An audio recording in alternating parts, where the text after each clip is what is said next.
প্রতিদিন সকালবেলা পাখির বাসা থেকে দেখবেন পাখিগুলো খালি পেটে বের হয়ে যায়। আপনাদের এই এলাকায় পাখির বাসা আছে? কি পাখির বাসা আছে? হ্যাঁ, সব পাখি আছে।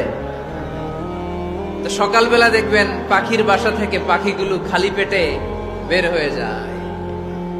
বিকেল বেলায় পাখিগুলোর ওদর পূর্তি করে পেট ভর্তি করে আবার পাখির নিড়ে ফিরিয়ে দেয় কে? কারণ পাখিগুলো তাওয়াক্কুল করেছে কার উপর? পাখিগুলো তাওয়াক্কুল করে যদি পাখির নিড়েই বসে থাকতো, ওদের পেটে খাবার আসতো? কথা বলেন। বিশ্বনবী এটাই বললেন, তাকদু খিমাসান ওয়া তারুহু বিতানান। তোমরা যদি পাখির মতো তাওয়াক্কুল করো, মানে আল্লাহর উপর তাওয়াক্কুল করে জমিনে বের হয়ে যাও, তোমাদেরও রিজিকের দায়িত্ব নিয়ে নিবে কে? সকালবেলা প্রতিটা পাখি না খেয়ে বের হয়ে যায়।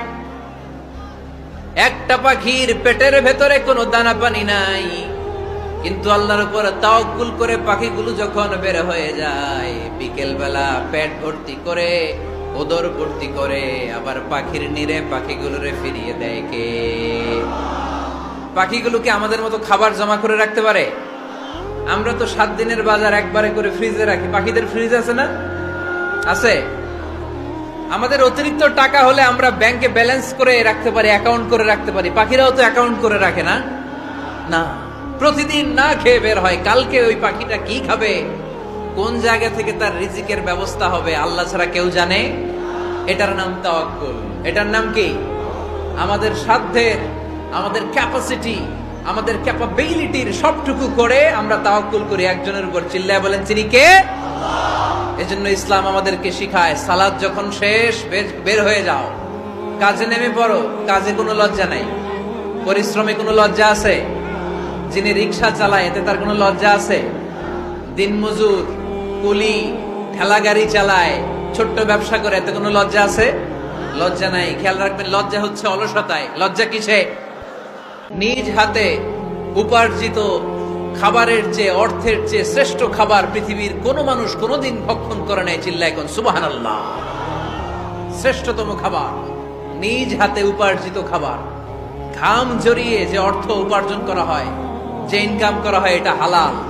আর হালাল খেয়ে দোয়া করলে কবুল করে কে?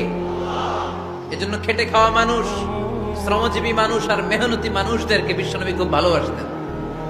তারা বিশ্বনবীর বন্ধু, আর বিশ্বনবী ছিল তাদের বন্ধু। সুবহানাল্লাহ পড়েন। এত ভালোবাসতেন বিশ্বনবী খেটে খাওয়ার মেহনতি মানুষদেরকে। সব সময় বিশ্বনবী সাল্লাল্লাহু আলাইহি ওয়াসাল্লাম তাদের জন্য দোয়া করতেন। এজন্য যারা খেটে খায় তারা কপালওয়ালা, তারা মুস্তাজাবুদ দাওয়া। তারা কি? মুস্তাজাবুদ দাওয়া মানে এমন ব্যক্তি, যে ব্যক্তি দোয়া করতে দেরি হয় কিন্তু দোয়া কবুল হতে দেরি হয় না। আপনারা এখানে ব্যবসা করেন কে কে? দেখি তো, হাত তুলেন তো। ব্যবসা, মাশাআল্লাহ, অনেক ব্যবসায়ী আছে তো দেখি। আচ্ছা, হাত নামান। চাকরি করেন কে কে? চাকরি, চাকরিও তো অনেক করে দেখি। হাত নামান। প্রবাসী, ছুটিতে দেশে আসছেন। হুজুর আমি আছি, কই? আপনি দেখতে আসছেন? মাশাআল্লাহ। কোন দেশে থাকেন? সৌদি আরব। আলহামদুলিল্লাহ। সৌদিতে ভাল লাগে নাকি সৌদি স্বপ্নের দেশ, খাটতে খাটতে জীবন শেষ? ইনশাআল্লাহ। আচ্ছা, ইউনিভার্সিটির স্টুডেন্ট আছো কারা কারা দেখি?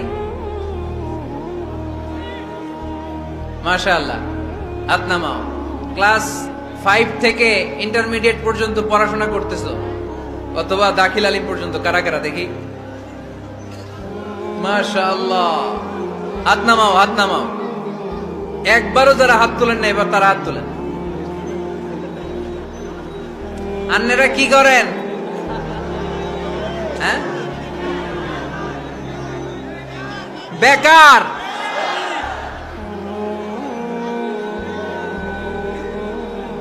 বাংলাদেশে চাকরির বাজার খুব মন্দা, ঠিক কিনা? বাংলাদেশ ইন্ডিয়াতে চাকরি পেতে অনেক কষ্ট। সামান্য একটা পদের জন্য যেখানে চেয়েছে ক্লাস 8 পাস, এখানে ডবল মাস্টার ডিগ্রি অ্যাপ্লাই করছে কয়েক লক্ষ। এজন্য আমাদেরকে উদ্যোক্তা হতে হবে। You have to be the entrepreneur. আমাদের উদ্যোক্তা দরকার, বেশি বেশি নতুন নতুন উদ্যোক্তা। নিজেই এমন আইডিয়া নিয়ে আসবে, যেই আইডিয়া বিক্রি করে দুর্দান্ত আইডিয়া দিয়ে তুমি পুরো দেশ কাঁপিয়ে দিতে পারো। পারা যাবে না লক্ষ্মীপুরের ছেলেরা? আইডিয়ার অনেক দাম। You have to generate new ideas. নতুন নতুন আইডিয়া এনে মানুষ গোটা বিশ্বকে তাক লাগিয়ে দিচ্ছে। মশা কামড়াইলে মশারে ধরতে পারি না, মারতে পারি না, দৌড়। মশা ওইরা কই চলে যায় খুঁজেও পাই না। কুত্তা এম করে কামড়াইলে আমরা কুত্তারে কামড়াইতেও পারি না। কথা বলেন, অসহায় হয়ে তাকিয়ে থাকি। আহা, কি দুর্বল আমরা, কি দুর্বল! কোনো ক্ষমতা নেই। তুফান, ঝড়, জলোচ্ছ্বাস, ভূমিকম্প হলে টের পাওয়া যায় আমরা কত দুর্বল। বাগেরহাটে মনে ভূমিকম্প হয় না? হয়। মাঝে মাঝে মাঝরাতে 3টায় 4টায় ভূমিকম্প হয় না? লোকজন দৌড়, কেউ লুঙ্গি সহ দৌড়, কেউ লুঙ্গি থুইয়া দৌড়, কারণ আগে জান বাঁচাতে হবে, এটা ফরজ। কি বিপদে আমরা পড়ে যাই, দৌড়। দুধের বাচ্চাটা পড়ে থাকে, ওরে কোলে নিয়ে দৌড় দিব, নাকি স্ত্রীকে ডাকবো, নাকি ভাড়াটিয়াদেরকে উঠাবো, নাকি ছাদ থেকে নিজেই লাফ দেব? ভূমিকম্প যখন শুরু হয়, আমেরিকা যখন ভূমিকম্প শুরু হয়, ডোনাল্ড ট্রাম্প যে বিল্ডিং এ থাকে, ডোনাল্ড ট্রাম্প মনে হয় দৌড় দেন। কথা বলেন, আমাদের প্রধানমন্ত্রী যে বিল্ডিং এ থাকে, ওই বিল্ডিং এ যদি ভূমিকম্প হয়, কথা কন, আমি কই নাই কিন্তু, আপনারা কইছেন দৌড়। বাঁচার জন্য দৌড় দিতে হবে। আমি একটা ভিডিও দেখেছি, একটা টেলিভিশন প্রোগ্রামে, লাইভ প্রোগ্রাম চলছিল, সরাসরি সম্প্রচার। লাইভ বুঝেন? সরাসরি সম্প্রচারের প্রোগ্রাম। তো লাইভ প্রোগ্রাম, উপস্থাপক বসে আছে এদিকে, এদিকে অতিথিরা। ইন দ্য মিন টাইম শুরু হয়েছে ভূমিকম্প। উপস্থাপক মাইক থুইয়া তো, অতিথিরা ওঠে নাই, অতিথিরা বসে আছে, কারণ মেকআপ টেকআপ সব শেষ, ক্যামেরা রেডি। একটু পরে ভূমিকম্প আরো বেড়ে গেল, এবার অতিথিরাও দৌড়। কি অসহায়, কি দুর্বল! ভূমিকম্প যখন শুরু হয়, মানুষগুলো খালি দৌড়ায়, খোলা মাঠে যেতে চায়। বিল্ডিং টাওয়ার গুলো যেন গায়ের উপর থপাস করে না পড়ে বাঁচতে চায়। কি চায়? বাঁচতে চায়। যার বাঁচার জন্য লড়াই, ও নাকি ক্ষমতার মালিক। এটা বিশ্বাস করবে কেউ? কক্সবাজারে যখন তুফান শুরু হয়, জলোচ্ছ্বাস শুরু হয়, ওখানে একটা দ্বীপ আছে, পাহাড়ি দ্বীপ, নাম মহেশখালী। ওইখানে বৌদ্ধদের স্বর্ণ মন্দির আছে। সেখানে যখন তুফান 30 ফিট 40 ফুটের জলোচ্ছ্বাস হয়, ওই বৌদ্ধ মন্দিরের বৌদ্ধগুলো নিচে নেমে জিকির করা শুরু করে দেয় আল্লাহ। কার জিকির করে? কারণ ওরা খুব ভালো করেই জানে যে গৌতম বুদ্ধ আমাদের বাঁচাতে পারে না, বাঁচাতে পারে একজন। চিল্লায় বলেন, যিনি কে?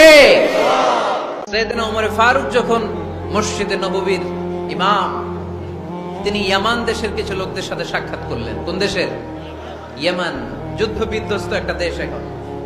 প্রাচীন নগরী হাদ্রামাউত, বা'লাবাক, এই ইয়ামান দেশের কিছু লোকের সাথে তিনি সাক্ষাৎ করলেন। তারা গোল হয়ে বসে থাকে, নামাজের পরে যায় না, বসে বসে সুবহানাল্লাহ পড়ে, আলহামদুলিল্লাহ পড়ে জিকির করে। ওমর ফারুক ভাবলেন, দেখি পরের ওয়াক্তে কি হয়। উনি আসরের নামাজে ইমামতি করতে আসলেন। এসে দেখলেন ইয়ামানের লোকেরা মসজিদের বারান্দায় আশেপাশে বসে আছে, সবাই যায়, এরা যায় না। মাগরিবের সালাতে উনি ইমামতি করতে আসলেন। ওমর ফারুক নামাজ শেষ করে দেখলেন সবাই চলে যায়, কিন্তু ইয়ামানের লোকগুলো যায় না। এশার সালাত পর্যন্ত তিনি ওয়েট করলেন। এশার নামাজ পড়ে চলে যাওয়ার সময় ওমর ফারুক দেখলেন সবাই নামাজ পড়ে কাজে চলে যায়, কিন্তু ইয়ামান দেশের লোকগুলো যায় না। ওমর ফারুক বললেন, মা বালুকুম মা খাতবুকুম, ঘটনা কি? কি হয়েছে তোমাদের? সবাই নামাজ পড়ে চলে যায়, কাজে যায়, তোমরা যাও না কেন? এখানে কি করো? ইয়ামানিরা বলতে শুরু করলো, নাহনু আল মুতাওয়াক্কিলুনা আলাল্লাহ, আমরা এখানে আল্লাহর উপর তাওয়াক্কুল করে বসে আছি। ওমর ফারুক অবাক হলেন, আনতুম আল মুতাওয়াক্কিলুনা ফিল্লাহ, তোমরা আল্লাহর উপর তাওয়াক্কুল করে বসে আছো? তো এই যে সারাটা দিন খাপটি মেরে এখানে বসে থাকলে তোমাদের খাবার আসে কোত্থেকে? উপার্জন হয় কি করে? ইনকাম আসে কোত্থেকে? রুজি রুটি হয় কোত্থেকে? ইয়ামানি লোকগুলো বললো, আমরা এখানে বসে বসে জিকির করি, তেলাওয়াত করি, বুজুর্গের মতো বসে থাকি। আমাদের বুজুর্গিয়া জিকির দেখে আশেপাশের লোকেরা এসে আমাদেরকে খাবার দিয়ে যায়। ওমর ফারুক বললেন, সর্বনাশ, তাইলে তো তোমরা আল মুতাওয়াক্কিলুনা ফিল্লাহ নও, তোমরা হচ্ছে আল মুতাওয়াক্কিলুনা আলা বা'দিকুম বা'দা, একে অপরের উপর নির্ভরশীল। যারা প্লেটে করে খাবার নিয়ে আসে, তোমরা তাদের উপর তাওয়াক্কুল করছো। কারণ তারা যদি প্লেট ভরে খাবার নিয়ে আসে তোমাদের পেটে কোনো দানা পানি পড়বে না। তোমরা আল্লাহর উপর মুতাওয়াক্কিলুনা আলাল্লাহ নাও, তোমাদের সাধ্যের সবটুকু করার পরে তারপরে তোমরা তাওয়াক্কুল করবে। কি সুন্দর ইসলাম। এক সাহাবী বললেন, ইয়া রাসূলুল্লাহ, আমি উটে চড়ে এসেছি, তো আপনি তো আমাদেরকে তাওয়াক্কুলের ওয়াজ করেছেন, আমি উটের রশিটা গাছের মধ্যে না বেঁধে যদি শুয়ে থাকে আল্লাহর উপর তাওয়াক্কুল করি, ওটটা থাকবে না? বিশ্বনবী বললেন, না, তোমার ওট থাকবে না, আগে রশি দিয়ে ওটটা বাঁধো। ইয়াকিলহা সুম্মা তাওয়াক্কাল আলাল্লাহ, আগে টাইট করে রশি দিয়ে গাছের সাথে ওটের রশিটা বাঁধো, এরপর আল্লাহর উপর তাওয়াক্কুল করো। এইটার নাম তাওয়াক্কুল। চিল্লায় বলেন ঠিক কিনা? আপনার পার্টটা আপনার করতে হবে, আপনার যে রোল, এই রোলটা প্লে করতে হবে। আপনার সর্বোচ্চটুকু করার পরে আমরা তাওয়াক্কুল করি একজনের উপর। চিল্লায় বলেন তিনি কে? ওমর ফারুক বললেন, তোমরা মুতাওয়াক্কিলুনা আলাল্লাহ নাও, তোমরা বের হয়ে যাও। খবরদার এরপরে কোনোদিন তোমাদেরকে যেন এই মসজিদের মধ্যে খাপটি মেরে গোল হয়ে বসে থাকতে না দেখা যায়। কারণ ফাইদা কুদিয়াতিস সালাতু ফান্তাশিরু ফিল আরদ ওয়াবতাগু মিন ফাদলিল্লাহ। ইসলামের বিধান হচ্ছে যখন নামাজ শেষ মসজিদে বসে থাকা যাবে? চিল্লায় বলেন বসে থাকা যাবে? যাবে না। সর্বোচ্চটুকু করে তারপরে আপনাকে বের হয়ে যেতে হবে।